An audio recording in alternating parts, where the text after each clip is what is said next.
Toilettage, le secret du plaisir.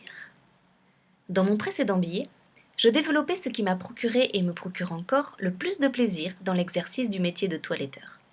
Une certaine forme de connivence profonde et difficile à décrire avec l'animal, qu'il s'agisse d'un chat ou d'un chien. Et puis, j'ai repensé à cet article et j'en ai éprouvé quelques remords.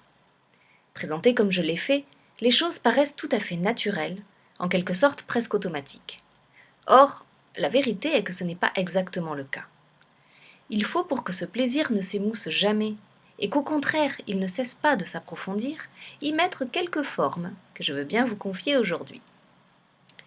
La première condition pour cela est tout à fait fondamentale. En effet, en son absence, rien n'est possible. De quoi s'agit-il ? Il faut apprendre à prêter attention. Prêter attention à quoi ? À tout. À soi-même d'abord. Mes réactions, mes émotions, mes sentiments, mes gestes, ma gestuelle.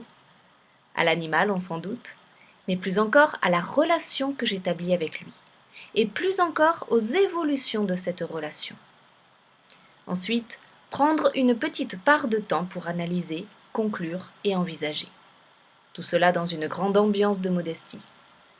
Accepter une forme de remise en cause permanente de soi-même, de sa personnalité, mais aussi de sa manière de faire. Être prêt à changer chaque fois qu'il est nécessaire, et quoi que cela puisse coûter. Celui qui est persuadé d'avoir atteint son meilleur niveau ne se trompe pas du tout. Il a en effet atteint son meilleur niveau, il ne progressera plus. Celui qui croit tout savoir a également raison. Il vaut mieux pour lui ne pas changer. Le vertige le prendrait à l'observation de l'immensité de ce qu'il ne sait pas. Car c'est un autre point essentiel. Le souci permanent d'approfondir ses connaissances théoriques du comportement et de l'éthologie. Lire pour se donner à réfléchir. Former ou organiser des idées, certes, et les retourner dans sa pratique quotidienne. Le contact quotidien et répété avec l'animal n'est pas suffisant en soi. Il serait même de nature à devenir lassant.